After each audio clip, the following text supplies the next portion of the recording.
അല്ലെങ്കിൽ ചൈൽഡ് എന്ന് പറയുന്നത് നോർമലി നമ്മള് ചില ഏരിയാസിൽ ചില കൺട്രിയില് 0 അല്ലെങ്കിൽ ഫ്രം നിയോണേറ്റ് അറ്റ് ബർത്ത് മുതൽ 12 ഇയേഴ്സ് വരെയാണ് ഈ ഒരു പർട്ടിക്കുലർ ഏരിയയിൽ വരിക. ഇപ്പൊ 0 to 12 ഇയേഴ്സ് വരെയാണ് വരിക.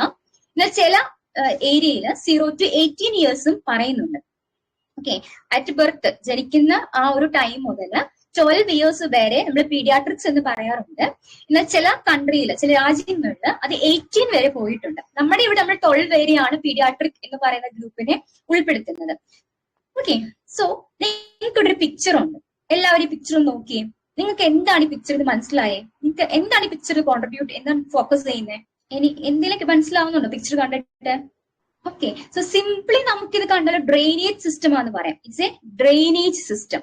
ഓക്കെ, ഡ്രെയിനേജ് സിസ്റ്റം നമ്മുടെ ഹൗസ് ഹോൾഡിലുള്ള വേസ്റ്റ് വാട്ടറിനെ പുറത്തേക്ക് പോയി കളയുക. ഓക്കെ, ഡ്രെയിനേജ് സിസ്റ്റം ആണെന്ന് പറയാം. നമ്മുടെ ബോഡിയിൽ ഈ ഡ്രെയിനേജ് സിസ്റ്റവുമായിട്ട് കമ്പയർ ചെയ്യുമ്പോൾ നമ്മുടെ ബോഡിയിൽ ഡ്രെയിനേജ് ആയിട്ട് വർക്ക് ചെയ്യുന്ന ഏതെങ്കിലും ഒരു സിസ്റ്റം, ഒരു ഓർഗൻ നിങ്ങൾക്ക് പറയാൻ പറ്റുമോ? ഹ്യൂമൻ ബോഡിയിൽ സെയിം ആസ് ദിസ്, ഇതുപോലെ നമ്മുടെ ഹ്യൂമൻ ബോഡിയിൽ ഒരു ഡ്രെയിനേജ് ആയിട്ട് ആക്ട് ചെയ്യുന്ന ഒരു സിസ്റ്റം പറയാമോ? നമ്മൾ കോമൺ ആയിട്ട് പറഞ്ഞാല് ഹ്യൂമൻ ബോഡിയിൽ ഡ്രെയിനേജ് സിസ്റ്റം നമ്മൾ രണ്ടെണ്ണം പറയാം. Lymphatic system and urinary system. രണ്ടും വരും കേട്ടോ, lymphatic system and urinary system. Okay, so ഞാൻ ഇന്ന് എടുക്കുന്ന ഒരു ടോപ്പിക് ഫ്രം ജനറ്റോ യൂറിനറി സിസ്റ്റം ആണ് ഞാൻ ഇന്ന് നിങ്ങൾക്ക് വേണ്ടി പറഞ്ഞു തരുന്ന ഒരു ടോപ്പിക്, ജനൈറ്റോ യൂറിനറി സിസ്റ്റം. സോ എന്താണ് ജനൈറ്റോ? ജനൈറ്റോ പ്ലീസ് ആ ജനൈറ്റോ ഒന്ന് വിട്ടേരെ. എന്താണ് urinary system? What is A function of urinary system? അന്ന് ഞാൻ പറഞ്ഞു ഡ്രെയിനിങ് അല്ലെ, ഡ്രെയിനിങ് ആണ്. ഓക്കെ, അത് ഞാൻ ജസ്റ്റ് കമ്പയർ ചെയ്ത് പറഞ്ഞതാണ്. It's a draining. നമ്മുടെ ബോഡിയിലെ ഡ്രെയിനേജ് സിസ്റ്റത്തിന്റെ സെയിം ഫങ്ഷൻ ആണ് റീനൽ സിസ്റ്റം ആക്ട് ചെയ്യുന്നത്. എന്താണ് the actual function of urinary system? എന്താണ്? What is the actual function of urinary system? Just urine formation അല്ലേ? യൂറിൻ ഫോർമേഷൻ ആണ് നമ്മുടെ കിഡ്നിയുടെ ഫങ്ഷൻ. അതിന്റെ ഫിൽട്രേഷൻ ചെയ്തിട്ട് അബ്സോർബ് ചെയ്തു, എക്സ്ക്രീറ്റ് ചെയ്തു, final product is urine formation. Okay, ആ യൂറിൻ എന്ന് പറയുന്നതാണ് വേസ്റ്റ്. ഓക്കെ, യൂറിൻ ഫോർമേഷൻ ആണ് നമ്മുടെ മെയിൻ കിഡ്നിയുടെ function. So what is the functional unit of kidney? What is the functional unit? Nephrons അല്ലെ? നിങ്ങൾക്കറിയാം നെഫ്രോൺസ് ആണ് ഫങ്ഷണൽ യൂണിറ്റ് ഓഫ് കിഡ്നി എന്ന് പറഞ്ഞാൽ. ഓക്കെ, ദെൻ സോ ഇതാണ് നെഫ്രോൺ. ഒരു സിംഗിൾ നെഫ്രോണിന്റെ പിക്ചർ ആണ് ഞാൻ കാണിച്ചേക്കുന്നത്. സോ ഞാൻ അനാട്ടമിയിലേക്ക് ഒരുപാട് പോകുന്നില്ല. ബട്ട് ആ ഡിസീസ് കണ്ടീഷൻ പറയുന്ന മുന്നേ എന്താണ് ഡിസീസ് കണ്ടീഷൻ എന്ന് അറിയണമെങ്കിൽ you need to know what is the normal anatomy. Okay, അതുകൊണ്ട് ഞാൻ നോർമൽ അനാട്ടമി പറഞ്ഞിട്ട് I am going to the disease condition. So this is the picture of a single nephron. So nephron എന്ന് പറയുന്നത് എന്തൊക്കെയുണ്ട്? What is this red area എഴുതിയിട്ടുണ്ട്. That is glomerulus അല്ലെ? Glomerulus ആണ് ഇതെന്ന് പറഞ്ഞത്. It is a tuft of what blood vessels. കുറെ blood vessels കൂടിയിരിക്കുന്ന ഒരു ഏരിയ, അതാണ് ഗ്ലോമറുലസ് എന്ന് പറയുന്നത്. Okay, this is the glomerulus, A tuft of blood vessels. Tough of blood vessels ആണ്. അതിന്റെ താഴെയായിട്ട് അതിനെ കവർ ചെയ്ത് ഹാഫ്ലി കവേർഡ് ആയിട്ട് ബൊമാൻസ് ക്യാപ്സ്യൂൾ ഉണ്ട്. Bowman's capsule. Then there is A എന്താണ് പ്രോക്സിമൽ കൺവലോട്ടഡ് ട്യൂബിൾ, PCT. പ്രോക്സിമൽ കൺവലോട്ടഡ് ട്യൂബിൾ എന്ന് പറയും. അത് എന്തായിട്ട് മാറും? ലൂപ്പ് ഓഫ് ഹെൻലി ആയിട്ട് മാറും. Then it belongs to distal DCT, that is distal convoluted tubule, then collecting duct. ഇതാണ് നോർമൽ നെഫ്രോണിന്റെ പാർട്സ് എന്ന് പറയുന്നത്.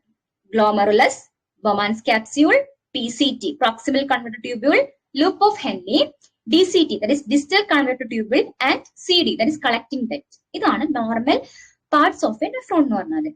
കറക്റ്റ് അല്ലേ?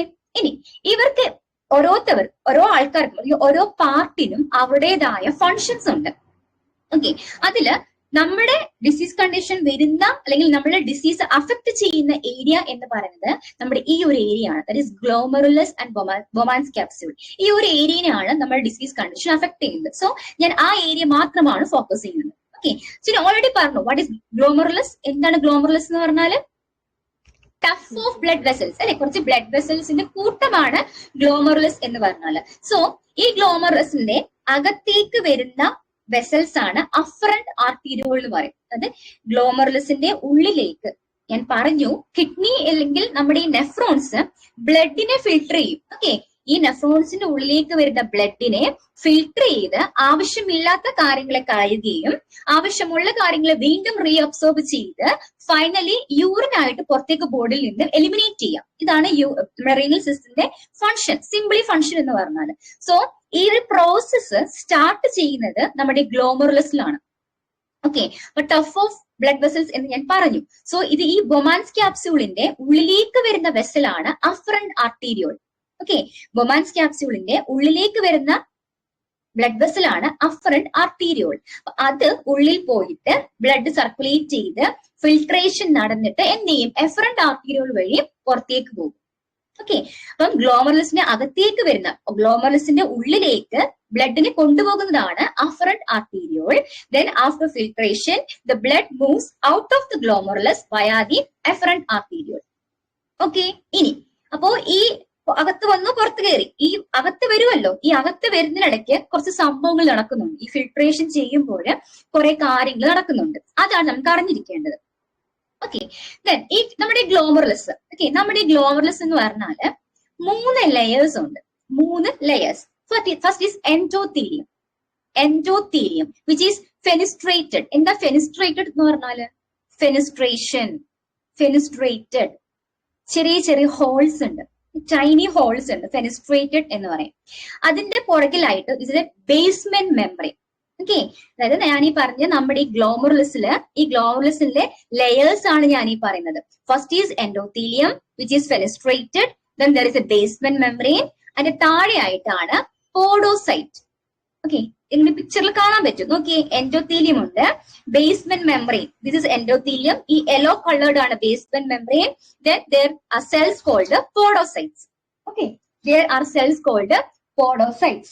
ഇനി ഈ പോഡോസൈറ്റ്സ് ഉണ്ടല്ലോ, they are finger like projections. ഈ പോഡോസൈറ്റ്സില് ഫിംഗർ ലൈക്ക് പ്രൊജക്ഷൻസ് ഉണ്ട്. ഓക്കെ, ഇനി ഈ ഫിംഗർ ലൈക്ക് പ്രൊജക്ഷൻസിന്റെ ഇടയ്ക്കായിട്ട് കുറെ സ്ലിറ്റ് ഉണ്ട്, സ്പേസ് ഉണ്ട്. കണ്ടു, നിങ്ങൾക്ക് ആ പിക്ചറിൽ കാണാൻ പറ്റും.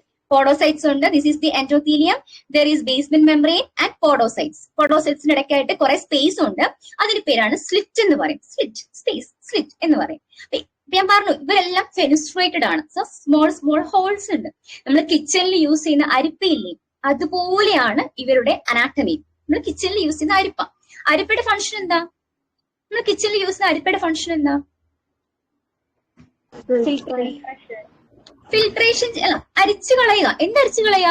നമുക്ക് വേണ്ടാത്ത സാധനത്തെ അരിച്ചു കളഞ്ഞിട്ട് വേണ്ടുന്ന സാധനത്തെ എടുക്കാം. അതാണ് നോർമലി അരിപ്പയുടെ ഫംഗ്ഷൻ. സോ ആ സെയിം ഫംഗ്ഷൻ അല്ലെങ്കിൽ ആ സെയിം പ്രോസസ് ആണ് ഇവിടെ നടക്കുന്നത്. ഓക്കെ, ഇനി ഇത്രയും മനസ്സിലായോ? ഇത്രയും ക്ലിയർ ആണോ?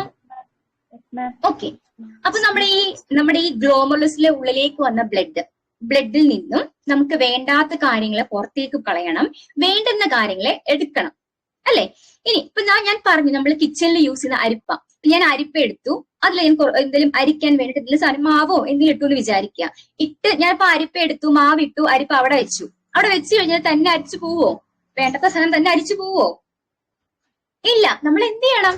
അതെടുത്തിട്ട് അതിന് ഷേക്ക് ചെയ്യണം, ഒരു ഫോഴ്സ് കൊടുക്കണം. ഒരു ഫോഴ്സ് കൊടുത്താൽ മാത്രമേ വേണ്ടാത്ത സാധനം പുറത്തു പോകത്തുള്ളൂ, അല്ലേ? നമ്മൾ നോർമലി കിച്ചണിൽ ചെയ്യുന്ന കാര്യമാണ്, അല്ലേ? അരിപ്പ എടുത്തു, മാവിട്ടു, അരിപ്പ അവിടെ വെച്ച് കഴിഞ്ഞാൽ ഒന്നും നടക്കത്തില്ല. നമ്മൾ ആ അരിപ്പേനെ എടുത്ത് ഷേക്ക് ചെയ്താൽ മാത്രമേ, ആ ഷേക്ക് എന്ന് പറയുന്ന ഫോഴ്സ് കൊടുത്താൽ മാത്രമേ എന്ത് ചെയ്യുള്ളൂ? വേണ്ടാത്ത സാധനം അരിച്ചു പോകത്തുള്ളൂ.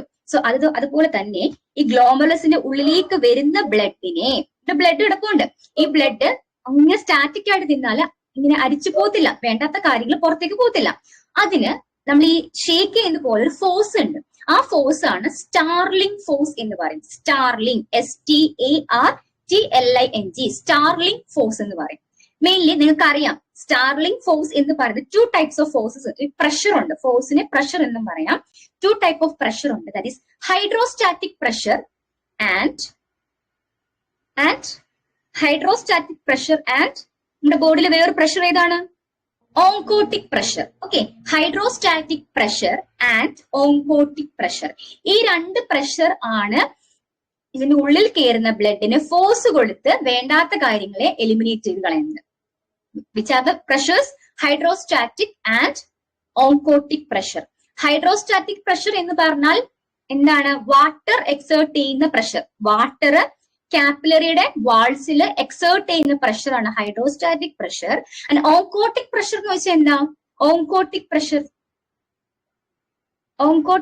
എന്ന് വെച്ചാൽ എന്തുവാ? സൊല്യൂട്ട് വന്ന് ആക്ട് ചെയ്യുന്ന, മീൻസ് വാട്ടർ ആണെങ്കിൽ ഇത് സൊല്യൂട്ട് വന്ന് ആക്ട് ചെയ്യുന്ന പ്രഷറാണ് ഓങ്കോട്ടിക് പ്രഷർ എന്ന് പറഞ്ഞാൽ. സോ ഇവിടെ ഹൈഡ്രോസ്റ്റാറ്റിക് പ്രഷർ പുഷിംഗ് ആണ് ആക്ട് ചെയ്യുന്നത്. പുഷിംഗ് എന്ന് വെച്ചാൽ എന്തുവാ? പുഷിംഗ്, പുറത്തേക്ക് കളയുക. സോ ഹൈഡ്രോസ്റ്റാറ്റിക് പ്രഷർ എന്ത് ചെയ്യും? പുഷിംഗ് ഫോഴ്സ് ആക്ട് ചെയ്യും. ഓങ്കോട്ടിക് പ്രഷർ പുള്ളിംഗ് ഫോഴ്സ് ആക്ട് ചെയ്യും. കാരണം മനസ്സിലായോ? Hydrostatic pressure pushing force act ചെയ്യും, ഓങ്കോട്ടിക് പ്രഷർ പുള്ളിംഗ് ഫോഴ്സ് ആക്ട് ചെയ്യും.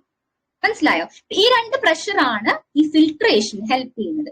ഇനി ഓർക്കേണ്ട ഒരു കാര്യം, ഫിൽട്രേഷൻ എന്ന് പറയുന്നത് അൾട്രാ ഫിൽട്രേഷൻ ആണ്. നമ്മൾ ഡിഫ്യൂഷൻ, ഓസ്മോസിസ്, അങ്ങനെ കുറെ കാര്യങ്ങൾ പഠിക്കാറില്ലേ? സിമ്പിൾ ഡിഫ്യൂഷൻ ഉണ്ട്, ഓസ്മോസിസ് ഉണ്ട്, അങ്ങനെ കുറെ കാര്യങ്ങളുണ്ട്. സോ അതുപോലെ ഇവിടെ ഈ ഫിൽട്രേഷൻ യൂസ് അല്ലെങ്കിൽ ഫിൽട്രേഷൻ എന്ന് പറയുന്ന process it is ultra filtration. Okay, ultra filtration. ഞാൻ പിന്നെ പറഞ്ഞു, ഈ ഗ്ലോമർലെസ് എന്ന് പറഞ്ഞാൽ കുറെ ഫെനിസ്ട്രേറ്റഡ് ആണ്. ചെറിയ ചെറിയ ഇത് കണ്ടോ, ചെറിയ ചെറിയ ചെറിയ ഹോൾസ് ഉണ്ട്, ദേ ആർ ഫെനിസ്ട്രേറ്റഡ്. ഇനി ഈ ഹോൾസിന്റെ പ്രത്യേകത എന്ന് പറഞ്ഞാല് ചെറിയ ഹോൾസ് ആണ്. സോ ഇതിനെക്കാട്ടിലും വലിയ പാർട്ടിക്കിൾസ് എന്ത് ചെയ്യത്തില്ല, ഓട്ടോമാറ്റിക്കലി ഫിൽട്ടർ ചെയ്ത് പോകത്തില്ല, അല്ലെ? അതാണ് ഈ സൈസ്. നമ്മുടെ ഒരു എന്താ പറയാ, അങ്ങനെ ഒരു സൈസ് ഉണ്ട് 1.3, അങ്ങോട്ട് സൈസ് അത്രയൊന്നും പോകണ്ട, അത്രയും ഒരു സൈസ് ഉണ്ട്. ആ സൈസിന് മേലിലുള്ള പാർട്ടിക്കിൾസ് താഴോട്ട് പോകത്തില്ല. അതൊരു കാര്യം. ഇപ്പൊ സൈസ് ബാരിയർ ഉണ്ട്. ഓക്കെ, സൈസ് ബാരിയർ ഒരു ഒരു മെക്കാനിസം ആണ് സൈസ് ബാരിയർ. ഓക്കെ, ഈ രണ്ടാമത്തെ മെക്കാനിസം ഞാൻ പറഞ്ഞു, പോഡോസൈറ്റ് എന്ന് പറഞ്ഞില്ലേ? പോഡോസൈറ്റ് എന്ന് പറഞ്ഞ സെൽസ് അവരെന്ന് പറഞ്ഞാല് നെഗറ്റീവ് ചാർജ് ബാരിയർ ആണ്.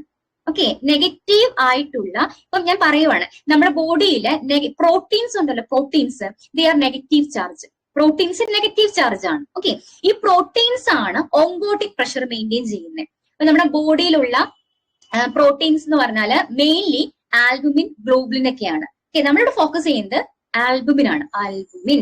സോ ആൽബുമിൻ എന്ന് പറയുന്നത് പ്രോട്ടീൻ ആണ്. ഒരിക്കലും നമ്മുടെ യൂറിനില് ആൽബുമിൻ കാണാൻ പാടില്ല. നോർമലി യൂറിനിൽ എന്തില്ല? ആൽബുമിൻ ഇല്ല. ഓക്കെ, സോ ഇപ്പോ അബദ്ധവശാൽ നമ്മുടെ ആൽബുമിൻ ഈ ഫെനിസ്ട്രേഷൻ വഴി പുറത്തു പോയാൽ ആക്ട് ചെയ്യും? നമ്മുടെ പോഡോസൈറ്റ്സ് ആക്ട് ചെയ്യും. പോഡോസൈറ്റ്സ് എന്താ ചെയ്യുന്നേ? അവര് നെഗറ്റീവ്ലി ചാർജ് ഉള്ള പാർട്ടിക്കിൾസിനെ ഫിൽട്ടർ ചെയ്യാൻ സമ്മതിക്കത്തില്ല. അപ്പം അബദ്ധവശാൽ നമ്മുടെ ആൽബുമിൻ ഈ വഴി ഇറങ്ങി പോയാല് പോഡോസൈറ്റ്സ് എന്ത് ചെയ്യും? അത് കണ്ടുപിടിച്ച് ആ നെഗറ്റീവ് പാർട്ടിക്കിൾസിനെ അബ്സോർബ് ചെയ്യും, തിരിച്ചുവിടും. ഓക്കെ, അപ്പം ഈ രണ്ട് ബാരിയർ, ഇത് സൈസ് ബാരിയറും ചാർജ് ബാരിയറും മെക്കാനിസം ആണ് ഇവിടെ. ഓക്കെ, ഒന്നെന്ന് പറഞ്ഞാൽ എന്തായിരുന്നു? Ultra filtration. Process is ultra filtration. Then രണ്ട് ബാരിയേഴ്സ് ഉണ്ട്, സൈസ് ബാരിയറും then charge barrier, mainly negative charge barrier. ഇതാണ് നോർമലി ചെയ്യുന്നത്. അപ്പം മെയിൻലി പ്രോട്ടീൻസ് എന്ത് ചെയ്യത്തില്ല? നമ്മുടെ യൂറിനിലോട്ട് ഇറങ്ങിപ്പോത്തില്ല. Proteins, then RBC, blood cells ഉണ്ടല്ലോ, ബ്ലഡ് സെൽസ്, ഇവരൊന്നും എന്ത് ചെയ്യത്തില്ല? ഈ ബ്ലഡിൽ നിന്നും താഴോട്ട് നമ്മുടെ ഈ പറഞ്ഞ ഇതിന്റെ ഈ PCT-ലോട്ട് ഇറങ്ങി പോകത്തില്ല. ഓക്കെ, ഇവിടെ ഒരിക്കലും പ്രോട്ടീൻസും ബ്ലഡ് സെൽസും എന്ത് ചെയ്യത്തില്ല? യൂറിനിൽ കാണത്തില്ല. ഓക്കെ, ഇപ്പൊ ഞാൻ ഇത്രയും സംഭവം പറഞ്ഞു. നമ്മൾ എത്ര പഠിച്ചാലും എത്രയൊക്കെ നോക്കിയാലും എക്സാം വ്യൂ പോയിന്റ് അല്ലെങ്കിൽ PSC എക്സാമിന് ഫ്രണ്ടിൽ വന്നിരിക്കുമ്പം ഒരു ക്വസ്റ്റ്യൻ കണ്ടു കഴിഞ്ഞാല് നമ്മൾ വെച്ചാൽ പകുതി മെജോറിറ്റി ഓഫ് ആൾക്കാർക്കും ഡൗട്ട് വരുന്ന രണ്ട് ഏരിയ ആണ്. അത് നെഫ്രോട്ടിക് സിൻഡ്രോം ആണോ, നെഫ്രൈറ്റിക് സിൻഡ്രോം ആണോ? Nephritic means glomerular nephritis. Nephrotic ആണോ, നെഫ്രൈറ്റിസ് ആണോ? ഇത് എപ്പോഴും ഡൗട്ട് വരും. സോ അതുകൊണ്ടാണ് ഞാൻ ഇന്നത്തെ ക്ലാസ്സിൽ ഈ നെഫ്രോട്ടിക് സിൻഡ്രോം എടുത്തത്. So this condition is nephrotic syndrome. Okay, nephrotic syndrome ഇത് ഞാൻ പറഞ്ഞ കാര്യമാണ്. അതായത് ഗ്ലോമറുലസ് എന്ന് പറയുന്നത് ഫിൽട്രേഷൻ ഓഫ് ബ്ലഡിനെ ഹെൽപ്പ് ചെയ്യുന്നു. 3 ലെയേഴ്സ് ഉണ്ട്, endothelium, basement membrane and podocytes. ആ പോഡോസൈറ്റ്സിൽ നമ്മൾ ഫിംഗർ ലൈക്ക് പ്രൊജക്ഷൻസ് എന്ന് പറഞ്ഞില്ലേ? ആ ഫിംഗർ ലൈക്ക് പ്രൊജക്ഷൻസിന്റെ പേരാണ് പെഡിക്കിൾസ് എന്ന് പറഞ്ഞാൽ. പിന്നെ 2 ഫോഴ്സസ് ഉണ്ട്, അത് Starling force, that is hydrostatic and oncotic pressure. Hydrostatic പുഷിങ്ങും ഓങ്കോട്ടിക് പുള്ളിങ്ങുമാണ്. പിന്നെ ഞാൻ പറഞ്ഞു സൈസ് ബാരിയറും ഉണ്ട്, ചാർജ് ബാരിയറും ഉണ്ട്. ഓക്കെ, ഞാൻ പിന്നെ പറഞ്ഞില്ലേ ഫെനിസ്ട്രേഷൻസ്, ചെറിയ ചെറിയ ഓപ്പണിങ്സ് എന്ന് പറഞ്ഞില്ലേ? അത് 1.8 mm താഴെയുള്ള ഇതിനെ ഫിൽട്ടർ ചെയ്ത് വിടും. പക്ഷെ 3.6 mm മേലുള്ള പാർട്ടിക്കിൾസിനെ ഫിൽട്ടർ ചെയ്ത് വിടത്തില്ല. ഇതൊരു എക്സാം വ്യൂ പോയിന്റ് ഇമ്പോർട്ടന്റ് അല്ല, ഞാൻ ജസ്റ്റ് ഒരു ഇൻഫോർമേഷൻ വേണ്ടി പറഞ്ഞതേ ഉള്ളൂ. നല്ല മനസ്സിലൊന്ന് കരുതിയേക്കാം. Okay, so my condition is, ഞാൻ ഇന്ന് ഡിസ്കസ് ചെയ്യുന്നത് നെഫ്രോട്ടിക് സിൻഡ്രോം ആണ്. Nephrotic syndrome. അപ്പൊ നിങ്ങൾ ഇനി ഓർക്കാം, ആൽബുമിൻ, അതായത് യൂറിനില് പ്രോട്ടീൻ ഉണ്ടെങ്കിൽ ഇറ്റ് ഈസ് നെഫ്രോട്ടിക് സിൻഡ്രോം. അപ്പൊ യൂറിനില് പ്രോട്ടീൻ, ആ ടേം എന്താണ്, മെഡിക്കൽ ടേം എന്താണ്? യൂറിനിൽ protein. Normally the urine is absent of protein അല്ലെ? നോർമൽ യൂറിനിൽ എന്ത് കാണാൻ പാടില്ല? ആൽബുമിൻ, പ്രോട്ടീൻ കാണാൻ പാടില്ല. നമ്മൾ പ്രോട്ടീൻ എന്ന് പറഞ്ഞാൽ it is albumin. Okay, protein എന്ന് പറഞ്ഞാൽ മെജോറിറ്റി ഓഫ് അത് ആൽബുമിൻ ആണ്. സോ യൂറിനില് ആൽബുമിൻ കാണാൻ പാടില്ല. ഓക്കെ, ഇനി ഓർക്കുക, തെറ്റരുത്. യൂറിനില് ആൽബുമിൻ ഉണ്ടെങ്കിൽ condition is nephrotic syndrome. So what is the medical term for albumin or protein in urea? Excessive loss of protein through urine ആണ് proteinuria. Excessive loss of protein, that is albumin. കേട്ടോ, നിങ്ങൾ protein എന്ന് പറയുമ്പോൾ മനസ്സിൽ this albumin through urine, ആ term ആണ് proteinuria. So നമ്മുടെ term nephrotic syndrome ആണ്. What you mean by syndrome? Syndrome, nephrotic means nephron. Syndrome means what? Combination of signs and symptoms അല്ലേ? സോ നമ്മുടെ ഈ കണ്ടീഷനിൽ ഒന്നോ രണ്ടിൽ കൂടുതൽ സിംറ്റംസ് ഉണ്ട്, അതുകൊണ്ടാണ് നമ്മൾ നെഫ്രോട്ടിക് സിൻഡ്രോം എന്ന് പേര് കൊടുത്തത്. So leave that. സോ ഇനി മറക്കരുത്, യൂറിനിൽ പ്രോട്ടീൻ ഉണ്ടെങ്കിൽ it is nephrotic syndrome, not nephritic or glomerulonephritis. Okay, condition കിട്ടിയല്ലോ. Excessive loss of protein through urine, that is proteinuria. യൂറിനില് പ്രോട്ടീൻ ഇല്ല, പക്ഷേ എപ്പോഴെങ്കിലും യൂറിനില് പ്രോട്ടീൻ കണ്ടാൽ the situation is proteinuria and the disease is nephrotic syndrome. Okay, ഇനി നമ്മളൊരു incidents എടുത്തു കഴിഞ്ഞാൽ 1 lakh ചിൽഡ്രനിൽ 2 to 7% എങ്കിലും ആനുവലി നമ്മൾ നെഫ്രോട്ടിക് സിൻഡ്രോം റേഞ്ച് കാണുന്നുണ്ട്. ഓക്കെ, ഇനി ശ്രദ്ധിക്കുക കേട്ടോ, ഞാൻ പറഞ്ഞ കാര്യം ഇനി ശ്രദ്ധിക്കേണ്ട ഒരു ഏരിയ ആണ്. ഞാൻ പറഞ്ഞു it is A nephrotic syndrome. Syndrome എന്ന് പറഞ്ഞത് കൊണ്ട് കുറെ സയൻസ് സിംറ്റംസും ഉണ്ട്, ഒരുപാട് സയൻസ് സിംറ്റംസും ഉണ്ട്. പക്ഷേ ഹോൾമാർക്ക് എന്ന് പറയുന്നത്, ഹോൾമാർക്ക്, ഓക്കെ, നെഫ്രോട്ടിക് സിൻഡ്രോത്തിന്റെ ഹോൾമാർക്ക് എന്ന് പറയുന്നത് പ്രോട്ടീൻയൂറിയാണ്, മാസീവ് പ്രോട്ടീൻയൂറിയ. ഓർത്തു വെക്കുക, നെഫ്രോട്ടിക് സിൻഡ്രോമിന്റെ ഹോൾ മാർക്ക് മാനിഫെസ്റ്റേഷൻ എന്ന് പറയുന്നത് മാസീവ് പ്രോട്ടീൻയൂറിയ ആണ്.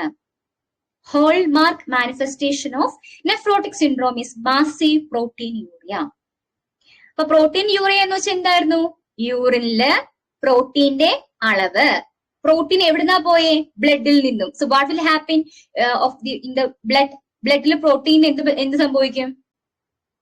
യൂറിനിൽ പ്രോട്ടീൻ പോയാൽ ബ്ലഡിൽ എന്ത് സംഭവിക്കും? പ്രോട്ടീൻ നോർമലി കുറയും അല്ലെ? So it is hypoalbuminaemia. ബ്ലഡില് പ്രോട്ടീൻ ദാറ്റ് ഈസ് ആൽബുമിൻ കുറഞ്ഞു. Why? It is excreted in massive അല്ലെ? മാസീവ് ആയിട്ട് യൂറിനിൽ കൂടി പോയി. So proteinuria and hypoalbuminaemia. ഇനി ഓർക്കാം, നമ്മുടെ ബോഡിയിൽ പ്രോട്ടീന്റെ ഫംഗ്ഷൻ എന്താ? നമ്മുടെ ബോഡിയിൽ പ്രോട്ടീന്റെ ഫംഗ്ഷൻ എന്താ? ബോഡി ബിൽഡിംഗ് അല്ലെ? സെൽ റിപ്പയർ ചെയ്യാം അല്ലെ? സോ അമിനോ ആസിഡ്സ് ആണ് പ്രോട്ടീൻസ് എന്ന് പറഞ്ഞാൽ. So they are cell body repair അല്ലെ? അതുകൊണ്ട് നമ്മൾ വൂണ്ട് ഉണ്ടാവുമ്പോ അല്ലെങ്കിൽ സർജറി കഴിയുമ്പോ എന്താ പറയുന്നത്? പ്രോട്ടീൻ കൂടിയ ഫുഡ് കഴിക്കാൻ പറയും. ഇതിന് വേണ്ടിട്ടാ ആ റിപ്പയർ ചെയ്യാൻ അല്ലെ? സെല്ലിനെ റിപ്പയർ ചെയ്യാൻ വേണ്ടി പ്രോട്ടീൻ കഴിക്കാൻ പറയാം. സോ നമ്മുടെ ബോഡിയുടെ സെല്ലിനെ റിപ്പയർ ചെയ്യുന്ന സാധനം അത് ലോസ് ആയി, പ്രോട്ടീൻ പോയി. അപ്പൊ ആ ഫംഗ്ഷൻ ചെയ്യാൻ ആരുമില്ല. ആ ഫംഗ്ഷൻ ചെയ്യാൻ വേണ്ടിയിട്ട് നമ്മുടെ ലിവർ എന്ത് ചെയ്യുന്ന അറിയാമോ? ലിപ്പോ പ്രോട്ടീൻസിൽ പ്രൊഡ്യൂസ് ചെയ്യും. പ്രോട്ടീൻ ഇല്ലാത്തത് കൊണ്ട് പ്രോട്ടീന്റെ ഫംഗ്ഷൻ ചെയ്യാൻ വേണ്ടിയിട്ട് ലിവർ ലിപ്പോ പ്രോട്ടീൻസിനെ പ്രൊഡ്യൂസ് ചെയ്യും. They are lipoproteins, cholesterol. So there will be increased range of cholesterol, that is lipid. ലിപ്പിഡിന്റെ ലിപ്പോ പ്രോട്ടീൻ വെച്ചാൽ ലിപ്പിഡ് ആണ്. Okay, lipoprotein they will act the function of protein. So hyperlipidaemia ഉണ്ടാവും. മനസ്സിലായോ? Hyper lipidaemia, protein കുറവായതുകൊണ്ട് പ്രോട്ടീന്റെ function ചെയ്യാൻ വേണ്ടി liver എന്ത് ചെയ്യും? ലിപ്പോ പ്രോട്ടീൻസിനെ പ്രൊഡ്യൂസ് ചെയ്യും. So there will B hyper lipidaemia. മനസ്സിലായോ? ഹോൾമാർക്ക് മാനിഫെസ്റ്റേഷൻ ഏതായിരുന്നു? പ്രോട്ടീൻയൂറിയ. Hallmark manifestation പ്രോട്ടീൻയൂറിയ. പ്രോട്ടീൻയൂറിയ ഉണ്ടായത് കൊണ്ട് ബ്ലഡിൽ കുറയും. So hypo albuminaemia. പ്രോട്ടീൻ കുറഞ്ഞത് കൊണ്ട് ആ ഫംഗ്ഷൻ ചെയ്യാൻ വേണ്ടിയിട്ട് ലിവർ ലിപ്പോ പ്രോട്ടീൻസിനെ പ്രൊഡ്യൂസ് ചെയ്യും. So there will B hyper lipidaemia. ഇനി നമ്മുടെ ആൽബുമിൻ ആണ് നമ്മുടെ ബോഡിയിൽ ഓങ്കോട്ടിക് പ്രഷർ മെയിൻറ്റെയിൻ ചെയ്യുന്നത്. ഞാൻ പറഞ്ഞു സൊല്യൂട്ട് ഓങ്കോട്ടിക് പ്രഷർ. നമ്മുടെ ബോഡിയിൽ ഓങ്കോട്ടിക് പ്രഷർ മെയിൻറ്റെയിൻ ചെയ്യുന്നത് ഈ ആൽബുമിൻ ആണ്. സോ ആൽബുമിൻ ഇല്ലാത്തത് കൊണ്ട് ഓങ്കോട്ടിക് പ്രഷർ കുറവായിരിക്കും. ഓങ്കോട്ടിക് പ്രഷർ കുറവായിരിക്കും. So what will happen? നമ്മുടെ വാട്ടർ എന്ത് ചെയ്യുന്ന അറിയാമോ? ഇന്റർസ്റ്റീഷ്യൽ സ്പേസിലോട്ട് ഇറങ്ങും. നമ്മുടെ വാസ്കുലാർ ഏരിയയിൽ നിന്ന്, വെസൽസിൽ, ബ്ലഡ് വെസൽസിൽ നിന്നും ബ്ലഡ് എന്തോ ചെയ്യും? വാട്ടർ എന്തോ ചെയ്യും? ഫ്ലൂയിഡ് എന്തോ ചെയ്യും? ഇന്റർസ്റ്റീഷ്യൽ സ്പേസിലോട്ട് അങ്ങോട്ട് ഇറങ്ങും. So there will B oedema. Interstitial space നിങ്ങൾക്ക് അറിയാലോ എന്താണല്ലേ. ഓക്കെ, ഇന്റർസ്റ്റീഷ്യൽ സ്പേസിലൂടെ ഇറങ്ങും. So there will B oedema. അപ്പം ബ്ലഡ് വെസലിൽ നിന്നും വാട്ടർ ഓങ്കോട്ടിക് പ്രഷർ കുറവായതുകൊണ്ട് ആൽബുമിൻ കുറവാണ്, സോ ഓങ്കോട്ടിക് പ്രഷർ കുറവാണ്. അപ്പം നോർമലി എന്ത് ചെയ്യും, വെള്ളം ബ്ലഡ് വെസലിനകത്ത് നിന്ന് പുറത്തേക്ക് ഇറങ്ങും. So there will be manifest as oedema. എഡിമയായിട്ട് മാനിഫെസ്റ്റ് ചെയ്യും. അപ്പൊ ബ്ലഡ് വെസലിൽ നിന്നും ഉണ്ടായിരുന്ന നോർമൽ വാട്ടർ എങ്ങോട്ട് പോയി, പുറത്തു പോയി, എഡിമയായി. ബ്ലഡ് വെസൽസിൽ എന്ത് കുറവാണ്, വെള്ളം കുറവാണ്. അപ്പൊ എന്തോ ഉണ്ടാവും, ഫ്ലൂയിഡ് കുറവാകുമ്പോ എന്തോ ഉണ്ടാവുക, ഫ്ലൂയിഡ് കുറയുമ്പോ ഹൈപ്പോവോളീമിയ ഉണ്ടാവും. ഹൈപ്പോവോളീമിയ ഉണ്ടാവുമ്പം നമ്മുടെ റെനിൻ ആൻജിയോടെൻസിൻ മെക്കാനിസം അങ്ങോട്ട് ഓൺ ആവും. നമ്മൾ പഴയ അനാട്ടമി ഫിസിയോളജി ആണേ, ഞാൻ അങ്ങോട്ട് പോകുന്നില്ല.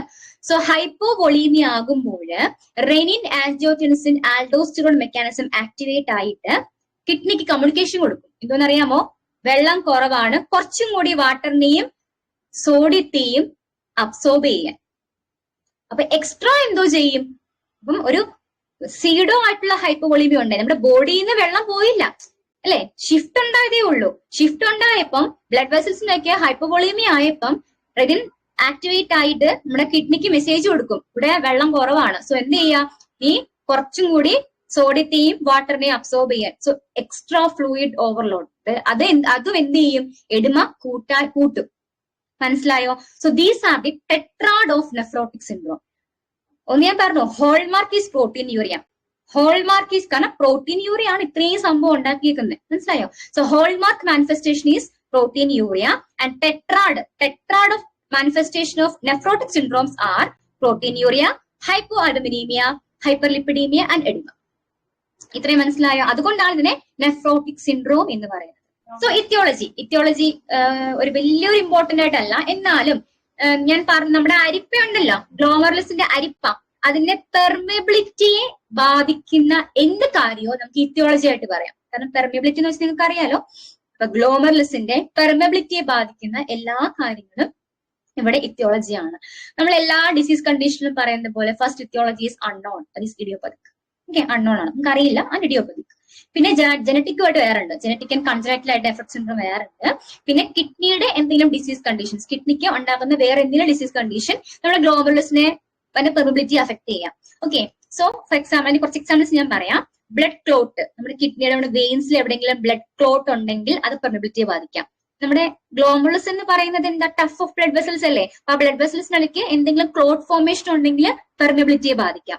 Then diabetic kidney disease, diabetes ബ്ലൈറ്റിസ് കിഡ്നിയെ ബാധിക്കുകയാണെങ്കിൽ പെർമിബിലിറ്റിക്ക് മാറ്റം വരാം. ദെൻ മെംബ്രെയിനീസ് നെഫ്രോപ്പതി, നമ്മുടെ ആ മെംബ്രെയിനെ, ബേസ്മെന്റ് മെംബ്രെയിൻ, കുറെ ലെയേഴ്സ് ഇല്ലേ, ആ ലെയേഴ്സിനെ ബാധിച്ചാൽ വരാം. ദെൻ ഹാർട്ട് ഫെയിലിയർ എന്ന് വെച്ചാൽ എന്താ, ബ്ലഡ് ഒരുപാട് പമ്പ് ചെയ്യത്തില്ല. സോ അങ്ങനെയും കിഡ്നിലേക്ക് എത്തുന്ന ബ്ലഡിന്റെ അളവ് കുറവായിരിക്കും. സോ അങ്ങനെയും വരാം. ദെൻ അമിലോഡയോസിസ്, എന്തോ അമിലോഡയോസിസ് എന്ന് വെച്ചാല്, സോ അമിലോഡയോസിസ് എന്ന് പറഞ്ഞാൽ അബ്നോർമൽ പ്രോട്ടീൻ ആണ്, നമ്മുടെ ബോഡിയിൽ ഉണ്ടാകുന്ന abnormal protein is produced from bone marrow. നമ്മുടെ ബോൺ മാരോയിൽ നിന്നുണ്ടാകുന്ന ഒരു അബ്നോർമൽ പ്രോട്ടീൻ ആണ് അമിലോഡോസിസ്. സോ ഇതും എന്ത് ചെയ്യാറുണ്ട്, നമ്മുടെ നെഫ്രോട്ടിക് സിൻഡ്രോമിലേക്ക് എത്തിക്കാറുണ്ട്. ഓക്കെ, ജസ്റ്റ് ഒന്ന് ഒരു സ്നാപ്ഷോട്ട് ആക്കി വെക്കാം. ഒരു വലിയ എക്സാമിന് വലിയ ഇമ്പോർട്ടൻസ് ഒന്നുമില്ല, but you need to know. Then types എന്ന് പറഞ്ഞാൽ രണ്ടെണ്ണം ഉണ്ട്, പ്രൈമറി ആൻഡ് സെക്കൻഡറി. പ്രൈമറി എന്ന് വെച്ചാൽ എന്തായിരിക്കും, പ്രൈമറി നെഫ്രോട്ടിക് സിൻഡ്രോം എന്ന് വെച്ചാൽ എന്തായിരിക്കും, മെയിൻലി നമ്മുടെ ഗ്ലോമറുലസിൽ ഉണ്ടാകുന്ന ഇഞ്ചുറി, വേറെ എങ്ങും പ്രശ്നമില്ല, എക്സാക്ട് നമ്മുടെ ഗ്ലോമറുലസിലാണ് പ്രശ്നം സ്റ്റാർട്ട് ചെയ്തത്, അതാണെങ്കിൽ പ്രൈമറി നെഫ്രോട്ടിക് സിൻഡ്രോം എന്ന് പറയും. കാരണം എന്ന് വെച്ചാൽ എന്തായിരുന്നു, വേറെ ഒരു റീസണും അല്ല, ബോഡിയുടെ വേറെ എവിടെയും ഉണ്ടായ അസുഖങ്ങളൊന്നും മൂലമല്ല. പ്രൈമറി കോസ്, പ്രൈമറി പ്രശ്നം എന്ന് പറയുന്നത് നമ്മുടെ ഗ്ലോമറുലസിലാണെങ്കിൽ it is primary nephrotic syndrome. Okay, ഇവിടെ ഓർത്തിരിക്കേണ്ട ഒരു കാര്യം, എക്സാം വ്യൂ പോയിന്റിൽ ഓർക്കേണ്ട ഒരു കാര്യം എന്ന് പറഞ്ഞാല്, most common cause of primary nephrotic syndrome is minimal change nephrotic syndrome. അതൊന്ന് ഓർത്ത് വെക്കണേ. ഞാൻ ഈ പറയുന്ന ടേംസ് PSC എക്സാമിന് ഇമ്പോർട്ടന്റ് ആണ് കേട്ടോ. നമ്മുടെ നെഫ്രോട്ടിക് സിൻഡ്രോം, പ്രൈമറി നെഫ്രോട്ടിക് സിൻഡ്രോമിന്റെ മോസ്റ്റ് ഇമ്പോർട്ടന്റ് കോസ് അല്ലെങ്കിൽ മോസ്റ്റ് ഇമ്പോർട്ടന്റ് ടൈപ്പ് എന്ന് ചോദിച്ചാലും that is minimal change nephrotic syndrome. Minimal change nephrotic syndrome, അതായത് മൈക്രോസ്കോപ്പിക് കൂടെ നോക്കിയാൽ മാത്രമേ നമുക്ക് എന്താണ് ഗ്ലോമറുലസിന് സംഭവിച്ചു എന്നറിയാൻ പറ്റുള്ളൂ. മൈക്രോസ്കോപ്പിക് അത്രയും ചെറിയ മിനിമൽ ചേഞ്ച് മൂലമാണ് അവിടെ പ്രശ്നം ഉണ്ടായത്. So it is the major or most common cause or the most common type of nephrotic syndrome. Primary nephrotic syndrome എന്ന് പറയുന്നത് മിനിമൽ ചേഞ്ച് നെഫ്രോട്ടിക് സിൻഡ്രോം ആണ്. ഓക്കെ. സെക്കൻഡറി ഡിസീസ്, സെക്കൻഡറി എന്ന് വെച്ചാൽ എന്താണ്? വേറെ ഏതെങ്കിലും ഡിസീസ് മൂലം നമ്മുടെ ഈ ഈ ഒരു പെർമബിലിറ്റിയെ ബാധിക്കുകയാണെങ്കിൽ that is secondary nephrosis. Okay. അതെന്ന് പറഞ്ഞാൽ ഇൻഫെക്ഷൻസ് വരാം, വാസ്കുലർ ഡിസോർഡേഴ്സ്, എന്തെങ്കിലും ഡ്രഗ്സ് ആക്ട് ചെയ്തിട്ട്, toxin, DMS, diabetic mellitus, then glomerular nephritis, cardiovascular system, heart failure, then malignancies. ഈ ഇത്രയും ഡിസീസ് മൂലമാണ് നമ്മുടെ ഈ പെർമബിലിറ്റിക്ക് മാറ്റം വന്നാൽ that is secondary nephrotic syndrome. അതാണ് ടൈപ്സ് എന്ന് പറഞ്ഞാൽ. ഈ പത്തോഫിസിയോളജി പറഞ്ഞ കാര്യമാണ്, I just skip. Then moving to clinical features. Clinical features ഞാൻ എല്ലാം പറഞ്ഞു കഴിഞ്ഞു. ഓക്കെ. പ്രോട്ടീനൂറിയ, ഹൈപ്പോഅൽബുമിനിയ, എഡിമ ആൻഡ് ഹൈപ്പർലിപ്പിഡീമിയ നമ്മൾ പറഞ്ഞ കാര്യമാണ്. ഓക്കെ. ഇനി നമ്മുടെ ഈ എഡിമയുടെ ഒരു പ്രത്യേകതയുണ്ട്. ഓക്കെ. എഡിമയുടെ ഒരു പ്രത്യേകതയുണ്ട്, അത് മനസ്സിൽ വെക്കാം. ഇത് സ്റ്റാർട്ട് ചെയ്യുന്നത് ഫേഷ്യൽ പഫിനെസ്. ഈ പിക്ചർ നോക്കിയേ, ഇത് കണ്ടോ? ഫേഷ്യൽ പഫിനെസ് ആണ് കുഞ്ഞിന് ആദ്യം ഉണ്ടാവുക. ബോഡി ഫുള്ള് എഡിമയാവത്തില്ല. ആദ്യം ഉണ്ടാവുന്നത് ഫേഷ്യൽ പഫിനെസ് ആയിരിക്കും. കണ്ണിന്റെ താഴെ അറൌണ്ട് ദ ഐസ്, ദെൻ നമ്മുടെ face, then move to extremity. അപ്പൊ ഫേസ് കഴിഞ്ഞു കഴിഞ്ഞാൽ പിന്നെ പോകുന്നത് എക്സ്ട്രിമിറ്റിയിലോട്ടായിരിക്കും, കൈ കാല്. അതിനുശേഷം sacral area, femoral area, stomach, ascites, then whole body oedema. Whole body എഡിമയ്ക്ക് പറയുന്ന പേരെന്തുവാ? ബോഡി ഫുൾ എഡിമയാവുന്നതിന് പറയുന്ന പേരെന്തുവാ? അനാസാർക്ക. ഓക്കെ. നമ്മുടെ ബോഡി ഫുള്ള് എഡിമയാകുന്നതിന്റെ പേരാണ് അനാസാർക്ക. ഓക്കെ. അനാസാർക്ക. അപ്പൊ എങ്ങനെയാണ് എഡിമയുടെ ഒരു പാറ്റേൺ? എങ്ങനെയാണ്? ഫസ്റ്റ് നമ്മുടെ ഫേസിൽ വരും, ഫേഷ്യൽ പഫിനെസ് ആയിരിക്കും, ദെൻ എക്സ്ട്രിമിറ്റീസിലോട്ട് പോകും, പിന്നെ അബ്ഡമൻ, ദെൻ അനാസാർക്ക. ഓക്കെ. ഒരുപാട് കോംപ്ലിക്കേഷൻ ആവുകയാണെങ്കിൽ നമ്മുടെ ലങ്സില്, നമ്മുടെ ഹാർട്ടില്, അങ്ങനെ ഇന്റേണൽ ഓർഗൻസിലും എഡിമ ഉണ്ടാവും. അത് ഒരുപാട് കോംപ്ലിക്കേഷൻ ആയിരിക്കും. പിന്നെ വേറൊരു കാര്യം എന്ന് പറഞ്ഞാല് എഡിമ ഈസ് പിറ്റിംഗ് ടൈപ്പ്. കണ്ടോ? എഡിമ പിറ്റിംഗ് ടൈപ്പ് ആണ്. അതുപോലെ അത് ഇൻക്രീസ്, രാവിലെ എണ്ണീക്കുമ്പോൾ ഭയങ്കര എഡിമയായിരിക്കും, ഈവനിങ് ആവുമ്പോഴേക്ക് സബ്സൈഡ് ചെയ്യും. എഡിമയുടെ ഒരു പാറ്റേൺ മനസ്സിലായോ? ആദ്യം നമ്മുടെ around the eyes, then face, extremities, then stomach, ascites, then anasarca, body full. Pitting type of എഡിമയാണ്. മോർണിംഗിൽ ഇൻക്രീസ്ഡ് ആയിരിക്കും, ഈവനിങ് ആകുമ്പോഴേക്ക് സബ്സൈഡ് ചെയ്യും. എഡിമ മനസ്സിലായോ? ദെൻ യൂറിൻ വോളിയം കുറവായിരിക്കും. ഓക്കെ. ഒളിഗ്യൂറിയ, യൂറിൻ വോളിയം കുറവായിരിക്കും. ദെൻ ഞാൻ പറയാം, പൾമണറി ലങ്സിലൊക്കെ ബ്ലഡ് ഫ്ലൂയിഡ് എഡിമ ഉണ്ടെങ്കിൽ റെസ്പിറേറ്ററി ഡിസ്ട്രസ് ഉണ്ടായിരിക്കും. ഓക്കെ. പിന്നെ ചിലപ്പോൾ നമ്മുടെ BP നോർമൽ ആയിരിക്കാം, ബട്ട് ചിലപ്പോൾ എക്സ്ട്രാ ഫ്ലൂയിഡും എക്സ്ട്രാ സോഡിയം അബ്സോർബ് ചെയ്യുന്നത് കൊണ്ട് ഹൈ ബ്ലഡ് പ്രഷർ കാണാം. ഓക്കെ. പിന്നെ അൺഇൻറ്റൻഷണൽ വെയിറ്റ് ഗെയിൻ, കാരണം എഡിമ ഉണ്ടായത് കൊണ്ട് കുഞ്ഞിന് വെയിറ്റ് ഗെയിൻ ഉണ്ടാവും. എഡിമ ഉണ്ടായത് കൊണ്ട് വെയിറ്റ് ഗെയിൻ ഉണ്ടാവും. ഇനി ഓർക്കേണ്ട ഒരു കാര്യമാണ് ഫോമി അപ്പിയറൻസ് ഓഫ് യൂറിൻ. യൂറിനില് പ്രോട്ടീന്റെ അളവ് കൂടുതലായതുകൊണ്ട് യൂറിൻ ക്ലൗഡി ആയിരിക്കും, ക്ലൗഡി ടെർബിഡ് ആയിരിക്കും. പ്രോട്ടീൻ അളവ് കൂടുതലല്ലേ? സോ ആൽബുമിൻ ഉണ്ടായത് കൊണ്ട് യൂറിൻ ക്ലൗഡി ആണ്, ടെർബിഡ് ആണ്, ഫോമി. അപ്പം ഈ അമ്മമാര്, ഈ നെഫ്രോട്ടിക് സിൻഡ്രോം ഉള്ള കുഞ്ഞിന്റെ അമ്മമാർ എപ്പോഴും പറഞ്ഞ കാര്യമാണ്, കുഞ്ഞ് യൂറിൻ പാസ് ചെയ്യുമ്പോൾ പതഞ്ഞു പോകും, പതഞ്ഞു കാണുന്നു. That is foamy appearance of urine. That is because of protein. മനസ്സിലായോ? ഈ നമ്മുടെ ക്ലിനിക്കൽ ഫീച്ചേഴ്സ് മനസ്സിലായോ? ഇപ്പം എഡിമ പിറ്റിംഗ് ആണോ നോൺ പിറ്റിംഗ് ആണോ?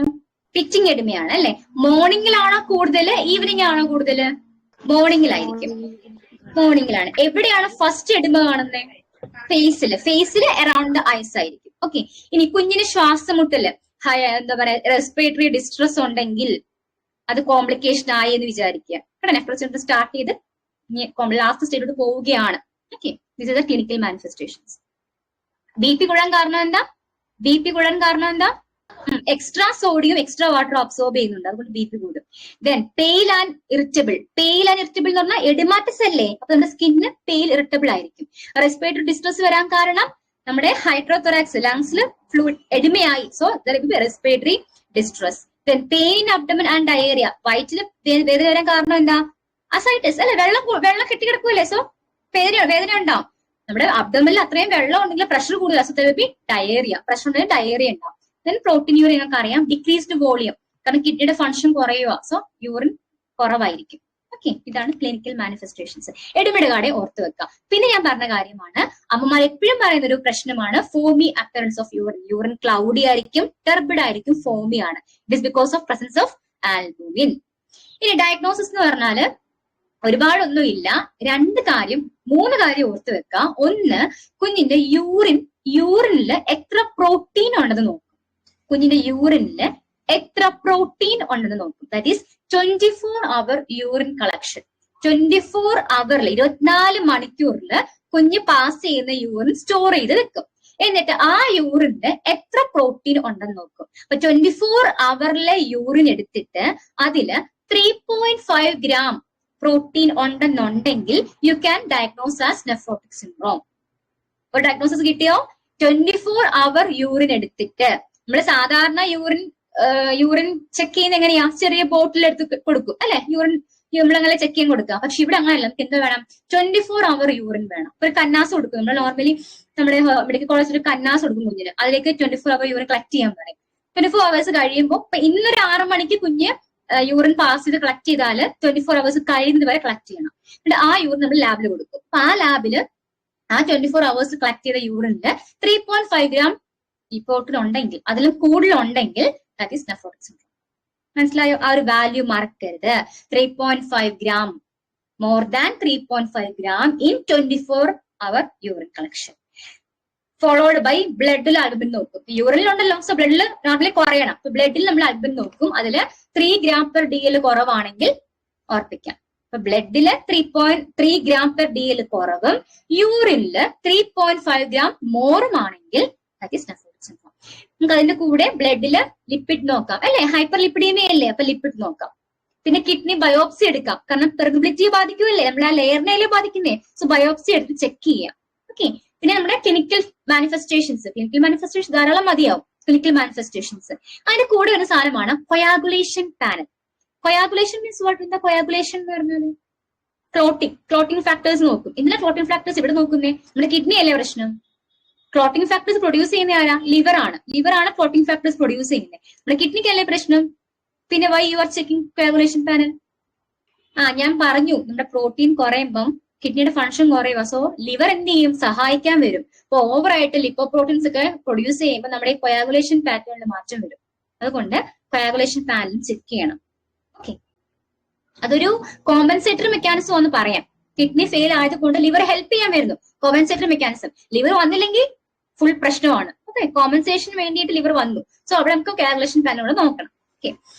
Then treatment. അപ്പൊ ഇത്രയും മനസ്സിലായോ? ഓക്കെ. ദെൻ ട്രീറ്റ്മെന്റ് എന്ന് പറയുന്നത് ഇതും വളരെ വളരെ ഇമ്പോർട്ടന്റ് ആണ്. ട്രീറ്റ്മെന്റ് ഓർത്തിരിക്കുക.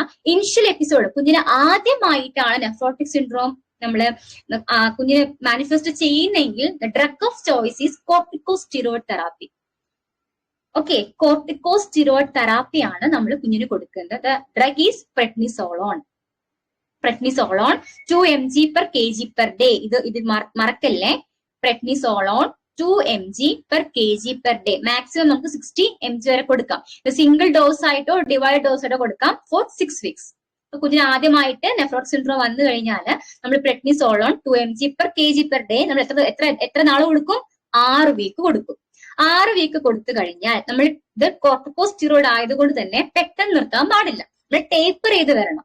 സോ 6 weeks നമ്മൾ ഓരോ ദിവസവും 2 mg/kg വെച്ച് കൊടുത്തു.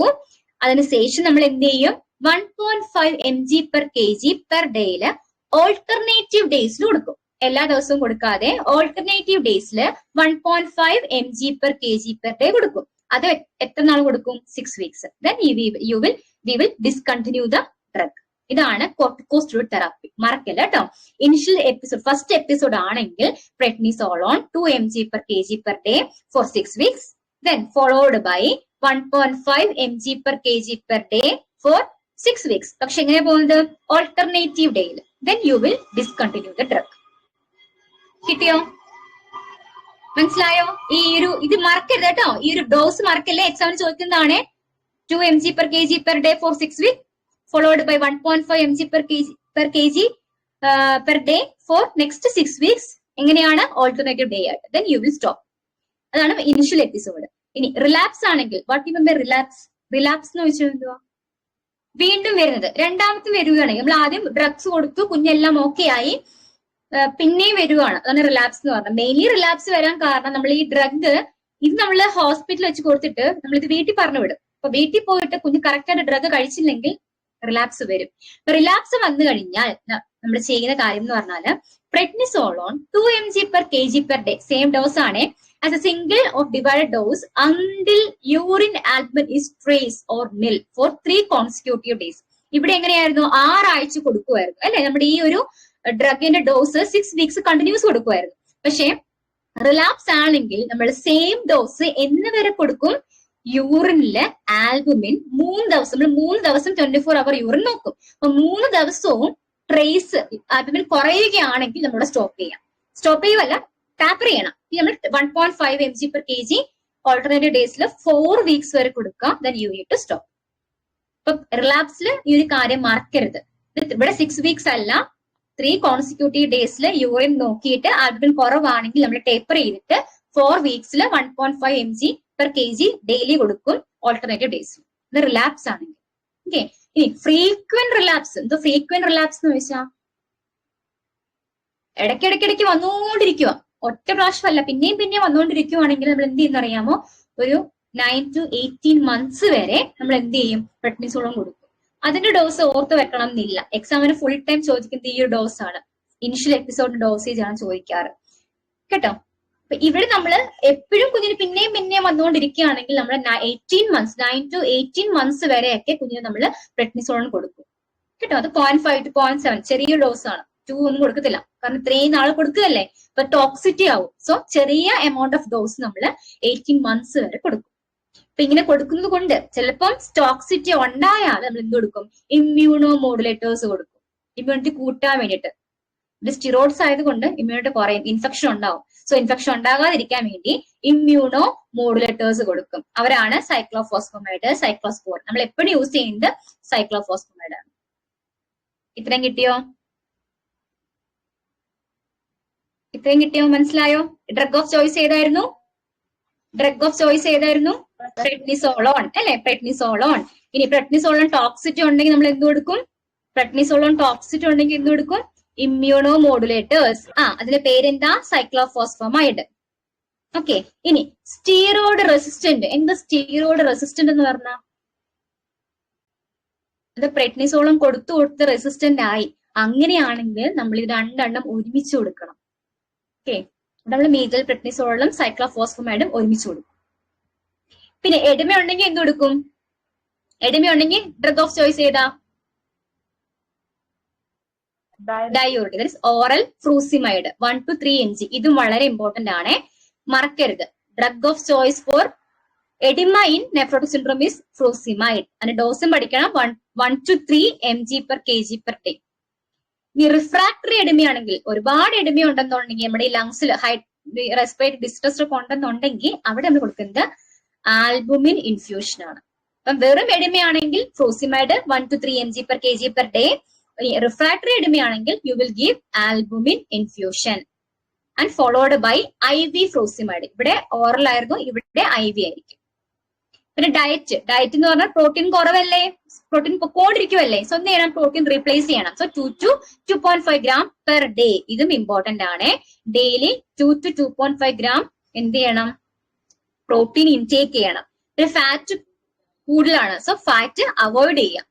പിന്നെ ഈ ഫ്ലൂയിഡ് ഡോക്ടേഴ്സ് പറയുകയാണെങ്കിൽ റെസ്ട്രിക്ട് ചെയ്താൽ മതി. ഈ ബ്രെത്ത്ലെസ്നെസ് ഒക്കെ ഉണ്ടെങ്കിൽ, ഓക്കെ, റെസ്പിറേറ്ററി ബ്രെത്ത്ലെസ്നെസ്, അനാസാർക്ക അങ്ങനെയൊക്കെ ഉണ്ടെങ്കിൽ ഫ്ലൂയിഡ് റെസ്ട്രിക്ട് ചെയ്യണം. പിന്നെ സോൾട്ടും സിവിയർ BP ഒക്കെ ഒരുപാട് ഹൈ ആണെങ്കിൽ, ഒരുപാട് എഡിമ ഉണ്ടെങ്കിൽ സോൾട്ട് റെസ്ട്രിക്ട് ചെയ്യണം. റെസ്ട്രിക്ഷൻ ഓർത്ത് വെക്കുക, 1 to 2 gram/day അത്രേ കൊടുക്കാവുള്ളൂ. 1 to 2 gram/day. ഈ എല്ലാ ന്യൂമറിക്കൽ വാല്യൂസും വളരെ വളരെ ഇമ്പോർട്ടന്റ് ആണ്. പ്രെഡ്നിസോളോണിന്റെ ഡോസ് മറക്കരുത്, അത് ഇമ്പോർട്ടന്റ് ആണ്. 2 mg/kg/day 6 weeks followed by 1.5 mg/kg 6 weeks alternative days. ഭയങ്കര ഇമ്പോർട്ടന്റ് ആണ്, എക്സാമിൽ ചോദിക്കും.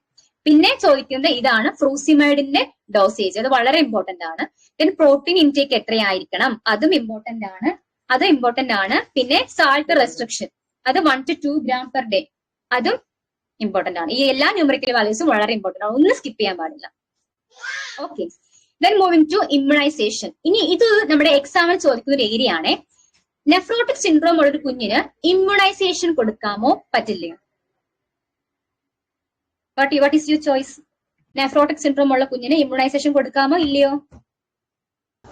ലൈവ് വാക്സിൻസ് കൊടുക്കാൻ പാടില്ല. കാരണം അവർ ഇമ്മ്യൂണോ കോംപ്രമൈസ്ഡ് അല്ലേ, കാരണം കോർട്ടിക്കോസ്റ്റെറോയിഡ്സ് പോവല്ലേ. സോ ലൈവ് വാക്സിൻസ് കൊടുക്കാൻ പാടില്ല. പിന്നെ പ്രെഡ്നിസോളൻ കൊടുത്ത് കഴിഞ്ഞ് നമ്മൾ ആ ഡോസേജ് എല്ലാം കഴിഞ്ഞിട്ട് 6 ആഴ്ച കഴിഞ്ഞ് എന്തോ ചെയ്യാം, ലൈവ് വാക്സിൻസ് കൊടുക്കാം. പക്ഷേ കിൽഡ് വാക്സിൻസ് കൊടുക്കാം. ലൈവ് വാക്സിൻസ് കൊടുക്കാൻ പാടില്ല, കിൽഡ് വാക്സിൻസ് കൊടുക്കാം. അത് ഓർത്ത് വെക്കണേ. ലൈവ് വാക്സിൻസ് കൊടുക്കാൻ പാടില്ല, കിൽ വാക്സിൻസ് കൊടുക്കാം. നിങ്ങൾ എന്ന് ഡ്രഗ് സ്റ്റോപ്പ് ചെയ്യുന്നോ 6 വീക്ക് കഴിഞ്ഞിട്ട് നമുക്ക് എന്ത് ചെയ്യാം, ഇമ്മ്യൂണൈസേഷൻ കൊടുക്കാം. ഓക്കെ, അത് വളരെ ഇമ്പോർട്ടന്റ് ആണ്. പിന്നെ കോംപ്ലിക്കേഷൻസ്, അത് ജസ്റ്റ് നോട്ട് ഡൗൺ ചെയ്യാം. എക്സാം വ്യൂ പോയിന്റ് വളരെ ഇമ്പോർട്ടന്റ് ഒന്നും അല്ല. ഇൻഫെക്ഷൻസ് ഉണ്ടാവാം, കാരണം ഇമ്മ്യൂണോ കോംപ്രമൈസ്ഡ് ആണ്. സോ ഇൻഫെക്ഷൻസ് ഉണ്ടാകാം. ത്രോംബോ എംബോളിക്, ലിവറിന്റെ കൊയാഗുലേഷൻ പോയി, സോ ത്രോംബോ എംബോളിക് ഉണ്ടാകാം. എഡിമ ഉണ്ടായത് കൊണ്ട് ഹൈപ്പോവോളിമിക് ഷോക്ക് ഉണ്ടാകാം. ഈ ഇടയ്ക്കിടയ്ക്ക് റിലാപ്സ് വന്നു കഴിഞ്ഞാൽ അക്യൂട്ട് കിഡ്നി ഫെയിലർ ഉണ്ടാകാം. ഹൈപ്പർ ടെൻഷൻ, സോഡിയം ഫ്ലൂയിഡും ഓവർലോഡഡ് ആണ്, സോ ഹൈപ്പർ ടെൻഷൻ ഉണ്ടാകാം. സ്റ്റിറോയിഡ് കഴിച്ച് ടോക്സിറ്റി ഉണ്ടാകാം. ഇത്രയും പ്രശ്നം ആയതുകൊണ്ട് കുഞ്ഞിന് അപ്പിറ്റൈറ്റ് കുറവായിരിക്കും, ഇൻടേക്ക് കുറവായിരിക്കും, സോ മാൽന്യൂട്രീഷൻ ഉണ്ടാകാം. These are the complications of nephrotic syndrome. So what is the cause of infection? Infection വരാൻ കാരണം എന്താ? ഇൻഫെക്ഷൻ വരാൻ കാരണം എന്താ? Immunocompromised due to steroid therapy. Okay. Thromboembolism. Why thromboembolism? ലിവറിന്റെ കൊയാഗുലേഷൻ പാറ്റേൺ മാറി, ലിവർ ഓവർ വർക്ക് ചെയ്യുന്നുണ്ട്.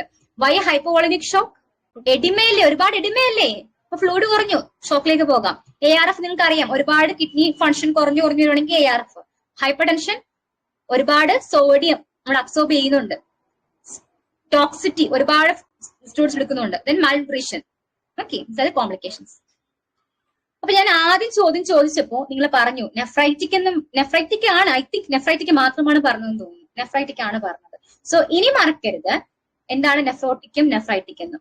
നെഫ്രോട്ടിക് സിൻഡ്രോം എന്ന് പറഞ്ഞാൽ മാസീവ് പ്രോട്ടീൻ യൂറിയ പെർമിബിലിറ്റി. നമ്മുടെ ബൊമാൻസ് ക്യാപ്സ്യൂളിന്റെ പോഡോസൈറ്റില് ഡാമേജ് വന്നിട്ട് പ്രോട്ടീൻ പോയി മാസീവ് പ്രോട്ടീൻ ഇൻ യൂറിയ. അതാണ് നെഫ്രോട്ടിക് സിൻഡ്രോം. അപ്പൊ എന്താ നെഫ്രൈറ്റിക് സിൻഡ്രോം എന്ന് പറഞ്ഞാല്? മെയിൻലി അതൊരു ഇൻഫ്ലമേറ്ററി ഡിസീസ് ആണ്. ഇൻഫെക്ഷൻ മെയിൻലി ഏതാ? ഗ്രൂപ്പ് എ ബീറ്റ സ്ട്രെപ്റ്റോകോക്കസ് അല്ലേ? ആ പത്തോജൻ നമ്മുടെ ഈ ആന്റിജൻ ആന്റിബോഡി ഒക്കെ ഫോം ചെയ്തിട്ട് ഇവിടെ ഇൻഫ്ലമേഷൻ ഉണ്ടാക്കും. ഇൻഫ്ലമേഷൻ ഉണ്ടാക്കി ഇവിടെ ഇഞ്ചുറി ഉണ്ടാവും. ഇവിടെ എന്തായിരുന്നു പെർമബിലിറ്റിയെ ബാധിക്കുന്നത്. സോ പ്രോട്ടീൻ പോവുക. ഈ നമ്മുടെ നെഫ്രൈറ്റിക് സിൻഡ്രോമില് ഇൻഫ്ലമേഷൻ വന്നിട്ട് അവിടെ ഇഞ്ചുറി ഉണ്ടായിട്ട് ബ്ലഡ് ആണ് യൂറിനിൽ കാണുന്നത്. അപ്പൊ യൂറിനിലെ ബ്ലഡ് ആണെങ്കിൽ it is nephritic syndrome, and യൂറിനിലെ പ്രോട്ടീൻ ആണെങ്കിൽ ഇറ്റ് ഈസ് നെഫ്രോട്ടിക് സിൻഡ്രോം. ഇനി അത് മാറിപ്പോകരുത്. ഓക്കെ ആണോ? എന്തെങ്കിലും ഡൗട്ട് ഉണ്ടോ? Any doubt? നമ്മൾ ഇന്ന് പഠിച്ചതിൽ എന്തെങ്കിലും ഡൗട്ട് ഉണ്ടോ? നമ്മൾ ഇന്ന് പഠിച്ചത് നെഫ്രോട്ടിക് സിൻഡ്രോം ആയിരുന്നു. ആ ജസ്റ്റ് ഞാൻ അനാട്ടമി ഫിസിയോളജി പറഞ്ഞു. Then what is nephrotic syndrome, അതിന്റെ ഹോൾമാർക്ക് ഏതാണ്, ടെട്രാഡ് ഏതാണ്, ഇറ്റിയോളജിയിൽ ഓർക്കേണ്ട ഒരു കാര്യം മിനിമൽ ചേഞ്ച് നെഫ്രോട്ടിക് സിൻഡ്രോം ആണ്. ദെൻ പത്തോഫിസിയോളജിയിൽ ഓരോ കാര്യങ്ങളും എന്തുകൊണ്ട് ഉണ്ടാകുന്നു, എന്തുകൊണ്ട് യൂറിനിൽ പ്രോട്ടീൻ കാണുന്നു, എന്തുകൊണ്ട് ബ്ലഡിൽ പ്രോട്ടീൻ കുറയുന്നു എന്നുള്ള റീസൺസ് മനസ്സിലാക്കി വെക്കാം. ഓക്കെ, പോഡോസൈറ്റിലാണ് പ്രശ്നം വരുന്നത്. പിന്നെ നമ്മൾ ക്ലിനിക്കൽ മാനിഫെസ്റ്റേഷൻസ് പറഞ്ഞു. ആദ്യം അറൌണ്ട് ഐസ് ആണ്, ലാസ്റ്റ് ആണ് അനാസാർക്കൊക്കെ വരുന്നത്. പിന്നെ ഫ്രോത്തി യൂറിന്റെ കാര്യം ഓർത്ത് വെക്കാം. ദെൻ എഡിമയുടെ പാറ്റേൺസ് ഓർത്ത് വെക്കുക. ഓക്കെ, ദെൻ ഡയഗ്നോസിസിൽ mainly 24 hour urine collection and blood serum ആണ്. ഓക്കെ, ദെൻ ട്രീറ്റ്മെന്റിൽ പ്രെഡ്നിസോളോന്റെ 2 mg ആ ഡോസ് മറക്കരുത്.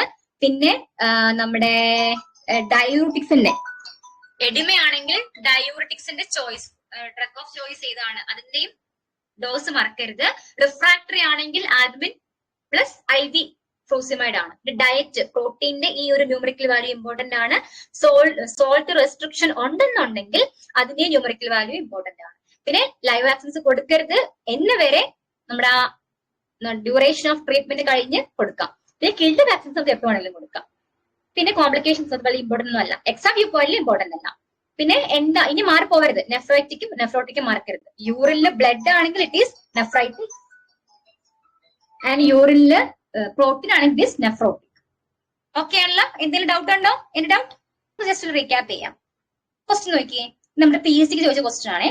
വിച്ച് ആർ ദ ക്ലിനിക്കൽ അല്ലെങ്കിൽ classical manifestation of nephrotic syndrome? ഇതില് classical manifestation of nephrotic syndrome ഏതാ? Option B. സോ എന്താണ് എ അല്ലാത്തത്? Why not A? Cola coloured urine അല്ലെ? കോള നമ്മൾ പഠിച്ചതേ ഇല്ല, നെഫ്രോട്ടിക് സിൻഡ്രോം പഠിച്ചതേ ഇല്ല. സോ നോട്ട് ഡൗൺ ചെയ്യാം. കോള കളേർഡ് യൂറിൻ ഈസ് ഗ്ലോമെറുലോനെഫ്രൈറ്റിസ്. ഞാൻ പറഞ്ഞില്ലേ യൂറിനിലെ ബ്ലഡ് കാണും, ആ ഒരു കളറാണ് കോള കളേർഡ് യൂറിൻ. ഇത് നമ്മുടെ ഗ്ലോമെറുലോനെഫ്രൈറ്റിസ് ആണ്. Proteinuria, hypoalbuminaemia, hyperlipidaemia, oedema, that is the nephrotic syndrome. C എന്തുകൊണ്ടല്ല? സി എന്തുകൊണ്ടല്ല? എന്തുകൊണ്ട് സി അല്ല? യെസ്, ഹൈപ്പർ അൽബനിയ അല്ല. Then why not D? Hypolipidemia അല്ല. Stands as B. Okay.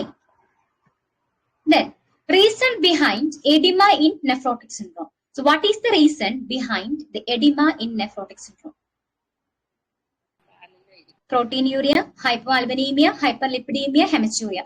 ഇപ്പൊ 4 ഓപ്ഷൻസ് ഉണ്ട്. 4 ഓപ്ഷൻസിൽ എന്തൊക്കെ അല്ല? നിങ്ങൾക്ക് 100% ഇതല്ല ആൻസർ എന്ന് പറയുന്നത് ഏതൊക്കെയാ? ഹെമച്യൂറിയ അല്ല അല്ലെ? ഹെമച്യൂറിയ അല്ല. ഓക്കെ, ഈ 3 എണ്ണം നിങ്ങൾക്ക് ഈ 3 സൈഡിൽ കളയാൻ പറ്റുമോ? പ്രോട്ടീൻയൂറിയയും കളയാം, പ്രോട്ടീൻയൂറിയ കളയാം. Then B and C. ബിയിലും സിയിലും ഏതായിരിക്കും? ഹൈപ്പോ ഓങ്കോട്ടിക് പ്രഷർ കുറയല്ലേ? ആരോഗ്യം കുറയുമ്പോൾ ഓങ്കോട്ടിക് പ്രഷർ കുറയും. സോ എഡിമ, വെള്ളം ഇങ്ങോട്ട് പുറത്തോട്ട് ഇറങ്ങും. അവിടെ പ്രഷർ കുറയുമ്പോൾ ഇങ്ങോട്ട് പുറത്തോട്ട് ഇറങ്ങും. So hypo albuminaemia. In nephrotic syndrome, edema first appears where? Around the eyes. Yes, correct. Exactly correct. ഇനി ഇതൊരു സിനാരിയോ ബേസ്ഡ് ക്വസ്റ്റ്യൻ ആണ്. സോ നമ്മൾ ഇത്രയും നോക്കിയത് single answer, correct question, correct single answer അങ്ങനെയായിരുന്നു അല്ലെ? നമ്മുടെ ഇനിയുള്ള നമ്മുടെ അങ്ങോട്ട് എക്സാമിന് I think central government exams എല്ലാം, RRB അങ്ങനത്തെ എക്സാംസ് എല്ലാം, എയിംസ്, RRB, ESI ഒക്കെ ഇല്ലേ, ആ എക്സാംസ് എല്ലാം സിനാരിയോ ബേസ്ഡ് ക്വസ്റ്റ്യൻസ് ആയിട്ട് വന്നിട്ടുണ്ട്. എനിക്ക് തോന്നുന്നു കുറെ കൂടെ കഴിയുമ്പോൾ PSC ക്വസ്റ്റ്യൻസ് നമ്മൾ സിനാരിയോ ബേസ്ഡ് ക്വസ്റ്റ്യൻസ് വരും. ഡയറക്റ്റ് ക്വസ്റ്റ്യൻ, ഡയറക്റ്റ് ആൻസർ ചോദിക്കാതെ ഒരു സിനാരിയോ തരും, നിങ്ങൾ എങ്ങനെ ആക്ട് ചെയ്യും, എന്ത് ചെയ്യും, അത് സിനാരിയോ ബേസ്ഡ് ക്വസ്റ്റ്യൻ തരും. സോ അതും കൂടി നിങ്ങൾ നോക്കാം. ഇപ്പൊ ഇത് സിനാരിയോ ബേസ്ഡ് ക്വസ്റ്റ്യൻ ആണ്. അതായത് U are collecting a urine sample of A patient. Urine sample എന്ത് യൂറിൻ സാമ്പിൾ ആണ് നെഫ്രോട്ടിക് സിൻഡ്രോമിൽ വേണ്ടത്? എന്ത് യൂറിൻ സാമ്പിൾ ആണ് നെഫ്രോട്ടിക് സിൻഡ്രോം വേണ്ടത്? മോർണിംഗ് യൂറിൻ ആണ്. 24 അവർ. ഒരു എക്സാം ക്വസ്റ്റ്യൻ ആണ് കേട്ടോ. ഓപ്ഷൻസ് ചോദിക്കാം, മോർണിംഗ് യൂറിൻ ആണോ, ഈവനിങ് അറ്റ് നൈറ്റ് ആണോ, 24 അവർ യൂറിൻ ആണോ? ദ ആൻസർ ഈസ് 24 അവർ കേട്ടോ. നമ്മുടെ ക്വസ്റ്റ്യൻ നോക്കിയേ. You are collecting a urine sample on a patient who is experiencing proteinuria due to nephrotic syndrome. Proteinuria ഉണ്ട്. So നമുക്ക് അറിയണം എത്രയാ പ്രോട്ടീൻയൂറിയ എന്ന്. As the nurse you know the urine will be, already patient NS ആണ്, nephrotic syndrome ആണ്, proteinuria ഉണ്ട്. അങ്ങനെ ആണെങ്കിൽ യൂറിൻ എങ്ങനെയായിരിക്കും? ടീ കളേർഡ് ആണോ, ഓറഞ്ച് ആൻഡ് ഫ്രൂട്ടി ആണോ, ഡാർക്ക് ആൻഡ് ഫോമി ആണോ, സ്ട്രോ കളേർഡ് ആണോ? ഓക്കെ, എന്തുകൊണ്ട് ടീ കളേർഡ് അല്ല? ഈ ടീ കളേർഡ് നിങ്ങൾ വേറെ എവിടെയെങ്കിലും ടേം കേട്ടോ? ഞാൻ കുറച്ചു മുന്നേ ഒരു വേറൊരു സാധനം പറഞ്ഞായിരുന്നു, വേറൊരു കളർ പറഞ്ഞായിരുന്നു, cola coloured. Cola and tea coloured അതെവിടെയാ വരുന്നത്? ഗ്ലോമെറുലോനെഫ്രൈറ്റിസ്. കാരണം ബ്ലഡ് ഇൻ യൂറിൻ കേട്ടോ. Tea coloured or cola coloured urine is glomerulonephritis. B എന്തുകൊണ്ടല്ല? ഓറഞ്ച് ആൻഡ് ഫ്രൂട്ടി എന്തുകൊണ്ടല്ല? ഓറഞ്ച്, ഈ ഓറഞ്ച് യൂറിൻ നിങ്ങൾ എവിടെയെങ്കിലും കേട്ടിട്ടുണ്ടോ? ഓറഞ്ച് യൂറിൻ കഴിക്കുമ്പോ, ഒരു മെഡിസിൻ കഴിക്കുമ്പോൾ, നൈട്രോഫുറണ്ടോയിൻ കഴിക്കുമ്പോൾ വരുന്നതാണ് യൂറിൻ ഓറഞ്ച് കളർ ആകുന്നത്. സ്ട്രോ കളേർഡ് എന്തുകൊണ്ടല്ല? എന്തുകൊണ്ടാ സ്ട്രോ കളേർഡ് അല്ല എന്ന് പറഞ്ഞേ? എ ഗ്ലോമെറുലോനെഫ്രൈറ്റിസ് ആണ്. ബി ഓറഞ്ച് എന്ന് പറയുന്നത് നൈട്രോഫുറണ്ടോയിൻ ആണ്. മീൻസ് ഡ്രഗ്, ഒരു ഡ്രഗ് കഴിക്കുമ്പോൾ വരുന്ന ചേഞ്ച് ആണ്. എനിക്ക് തോന്നുന്നു കുറച്ചെല്ലാവരും പറഞ്ഞ ആൻസർ സി ആണ്, ഡാർക്ക് ആൻഡ് ഫോമി യൂറിൻ ആണ് ആൻസർ ആയിട്ട് പറഞ്ഞത്. സോ എന്തുകൊണ്ട് ഡി അല്ല? എന്താ സ്ട്രോ കളേർഡ് ആവാത്തത്? അതെന്തുകൊണ്ട് നിങ്ങൾ അല്ലാന്ന് പറഞ്ഞു? Okay, the answer is dark and foamy. എന്തുകൊണ്ട് ഡാർക്ക് എന്ന് പറഞ്ഞേ? ഫോമി ഞാൻ പറഞ്ഞു, പതപ്പ് വരും അല്ലെ, പ്രോട്ടീൻ ഉണ്ടാവും. ഡാർക്ക് എന്തുകൊണ്ടാ? Why dark? ഞാൻ ഡാർക്ക് എന്നൊരു വേർഡ് പറഞ്ഞതേ ഇല്ല. ഇല്ല, ഞാൻ ഇങ്ങനെ ഡാർക്ക് പറഞ്ഞില്ല. സോ എന്തൊരു ഡാർക്ക് വന്നേ? ക്ലൗഡി എന്ന് ഞാൻ പറഞ്ഞില്ലേ, ക്ലൗഡി, ടെർബിഡ്, അതിന്റെ സിനോണിം ആണ് dark. Okay, dark and foamy. So മനസ്സിലായോ? സിറ്റുവേഷൻ മനസ്സിലായോ? കണ്ടീഷൻ മനസ്സിലായോ? Blood in urine it is nephritic, protein in urine is nephrotic. Okay, so അപ്പോ ഇന്നത്തെ ക്ലാസ് ഞാൻ വൈൻഡ് അപ്പ് ചെയ്യുവാണ്. ആൻഡ് അപ്പൊ നിങ്ങളിപ്പോ സ്റ്റുഡൻസും ഉണ്ട്, സ്റ്റാഫും ഉണ്ട്. അപ്പൊ നിങ്ങൾ എന്ത് ചെയ്യാ? തിയറി പഠിക്കുക, ടൈം കിട്ടുമ്പോൾ തിയറി പഠിക്കുക. തിയറി പഠിച്ചാൽ മാത്രം പോരാ, ക്വസ്റ്റ്യൻസ് വർക്ക്ഔട്ട് ചെയ്യണം. നമ്മൾ എത്ര തിയറി അറിയാമെന്ന് പറഞ്ഞാലും ഓപ്ഷൻസ് കാണുമ്പോൾ ബ്ലിങ്ക് ആവും, കൺഫ്യൂസ്ഡ് ആവും. നമ്മൾ നോക്കിയിട്ട് തെറ്റ് ആൻസർ തന്നെ നമ്മൾ ഓപ്റ്റ് ചെയ്യും. സോ തിയറി പഠിക്കുന്നതിന്റെ കൂടെ തന്നെ എന്ത് ചെയ്യുക, ആൻസേഴ്സും MCQ ക്വസ്റ്റ്യൻസ് വായിച്ചു പോവുക. എനിക്ക് തോന്നുന്നു ഇപ്പൊ സെം വൈസ് ആയതുകൊണ്ട്, സെമിസ്റ്റർ ആയതുകൊണ്ട് നിങ്ങളുടെ എക്സാമിന് മൾട്ടിപ്പിൾ ചോയ്സ് ക്വസ്റ്റ്യൻസ് യൂണിവേഴ്സിറ്റി എക്സാമിന് ചോദിക്കാറുണ്ട് അല്ലെ. പണ്ട് നമുക്കില്ലായിരുന്നു, ഇയർലി ആയപ്പോ നമുക്ക് MCQs ഇല്ലായിരുന്നു. പക്ഷെ ഇപ്പോഴത്തെ സെം സ്റ്റുഡൻസിന് എല്ലാ സബ്ജക്റ്റിനും MCQs ഉണ്ട് അല്ലെ. സോ അത് നിങ്ങൾക്കൊരു ബെനിഫിറ്റ് ആണ്. കാരണം നിങ്ങൾ ഇപ്പോ മീൻസ് സ്റ്റുഡന്റ് ടൈമിൽ തന്നെ തിയറി പഠിക്കുമ്പോൾ MCQസും നോക്കി പോയി കഴിഞ്ഞാൽ നിങ്ങളുടെ കോഴ്സ് കംപ്ലീറ്റ് ആയിട്ട് PSC എക്സാമിന് വരുമ്പോൾ യു വിൽ ബി ഈസി, നിങ്ങൾക്ക് ഈസി ആയിരിക്കും. ഒരു പുതിയൊരു അനുഭവം ആവത്തില്ല. കാരണം നിങ്ങൾ തിയറി പഠിക്കുമ്പോഴേ MCQ ഉണ്ടായത് കൊണ്ട് നിങ്ങൾ ആ ഒരു പാറ്റേൺ ഫോളോ ചെയ്ത് PSC എക്സാം എഴുതുമ്പോൾ ഭയങ്കര എളുപ്പമായിരിക്കും. ഓക്കെ, സോ എനിക്ക് തോന്നുന്നു സെം വൈസിന്റെ സ്റ്റുഡൻസിന് ഒരു ബെറ്റർ ബെനിഫിറ്റ് ആണ് ആ ഒരു യൂണിവേഴ്സിറ്റിക്ക് MCQ ചോദിക്കുന്നത്. ഓക്കെ, അപ്പൊ തിയറി പഠിക്കാം, അത് മാത്രം പോരാ, പ്രീവിയസ് ക്വസ്റ്റ്യൻ പേപ്പേഴ്സ് എടുക്കാം, MCQs ചെയ്ത് നോക്കാം. മീൻസ് ക്വസ്റ്റ്യൻ കണ്ടിട്ട് വായിച്ച് നോക്കാം. അല്ല വേണം നെഗറ്റീവ് മാർക്ക് ഉണ്ട്, നിങ്ങൾക്ക് അറിയാലോ. PSC എക്സാമിനായാലും ബോത്ത് സെൻട്രൽ ആയാലും ഗവൺമെന്റ് ആയാലും നമ്മുടെ കേരള ഗവൺമെന്റ് അല്ലെങ്കിൽ സെൻട്രൽ ഗവൺമെന്റ് ആയാലും നെഗറ്റീവ് മാർക്ക് ഉണ്ട്. നെഗറ്റീവ് മാർക്ക് സ്കിപ്പ് ചെയ്താലേ നമുക്ക് റാങ്ക് ലിസ്റ്റിൽ കയറാൻ പറ്റും. എത്ര നെഗറ്റീവ് മാർക്ക് കുറഞ്ഞിരിക്കുന്നു അത്രയും നമുക്ക് റാങ്ക് ലിസ്റ്റിൽ കയറാൻ പറ്റും. അപ്പൊ നമ്മൾ ഈ പണ്ടത്തെ മാത്സ് വായിച്ച് പഠിക്കരുതെന്ന് പറയത്തില്ലേ, സോ അതുപോലെ ക്വസ്റ്റ്യൻ എടുക്കുക, എഴുതുക. ഒരു 10 ക്വസ്റ്റ്യൻ എടുക്കുക, 10 ക്വസ്റ്റ്യന്റെ ആൻസർ എഴുതുക, പോസിറ്റീവ് ടിക്ക് ഇടുക, ടിക്കിന് 1 മാർക്ക് കൊടുക്കുക, തെറ്റിന് നെഗറ്റീവ് മാർക്കായിട്ട് ഇടുക. എന്നിട്ട് നിങ്ങൾ ആഡപ്പ് ചെയ്ത് നോക്കുക, എത്ര നെഗറ്റീവായി അത്രയും മാർക്ക് കുറയ്ക്കുക. സോ അത്രയും ആ ഒരു മാർക്കാണ് നിങ്ങൾ ലിസ്റ്റിൽ കയറണോ വേണ്ടയോ എന്ന് ചിന്തിക്കുന്നത്. ഓക്കെ, സോ മാക്സിമം തിയറി പഠിക്കുക. തിയറി പഠിക്കുമ്പോൾ വെറുതെ തിയറി പഠിക്കരുത്. ഓരോ സാധനം പഠിക്കുമ്പോഴും ക്വസ്റ്റ്യൻ മാർക്ക് എന്തുകൊണ്ടത് എന്ന് ചോദിച്ചിട്ട്. ഇപ്പം ഞാൻ പറഞ്ഞില്ലേ, ഇപ്പം NSല് എഡിമയുണ്ട്, എന്തുകൊണ്ട് എഡിമ വരുന്നു? ബ്ലഡില് പ്രോട്ടീൻ കുറയുന്നു, എന്തുകൊണ്ട് പ്രോട്ടീൻ കുറയുന്നു? എന്തുകൊണ്ട് ആ ഡ്രഗ് കൊടുക്കുന്നു? എന്തുകൊണ്ട് ഇന്നത് കാണിക്കുന്നു? അങ്ങനെ എന്തുകൊണ്ട് എന്നൊരു സാധനം നിങ്ങൾ മനസ്സിൽ പഠിച്ച് അങ്ങനെ വേണം പഠിക്കാൻ.